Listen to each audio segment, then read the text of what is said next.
La sua auto è stata coinvolta in una rapina, ci servono gioielli e contanti per verificare le indagini. È la solita famigerata trappola telefonica con cui i truffatori fanno leva sulla paura e sull'effetto sorpresa. Questa volta però il raggiro è finito nel peggiore dei modi per il malintenzionato. A Nimis un'anziana è stata contattata da un finto carabiniere. Spaventata dall'imminente arrivo a casa dei presunti agenti, la donna è riuscita ad avvisare i propri familiari. La reazione è stata immediata, con la chiamata al numero unico di emergenza 112 che ha messo in allarme la centrale operativa di Cividale del Friuli.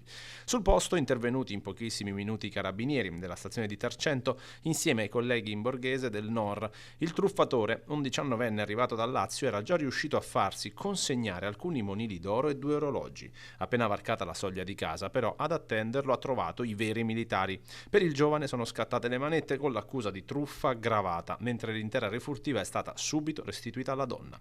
Quello di Nimis non è stato un episodio isolato. Nella stessa giornata nel Cividalese sono stati registrati altri 6 tentativi di truffa con lo stesso schema, tutti falliti grazie alla reattività dei residenti che hanno allertato tempestivamente le forze dell'ordine, costringendo i malviventi alla fuga, continuando a confermare un'inversione del trend che fa ben sperare. Resta però salda la raccomandazione dell'arma, fondamentale: nessuna forza dell'ordine chiede mai denaro o gioielli a domicilio, al minimo dubbio bisogna sempre chiamare il 112.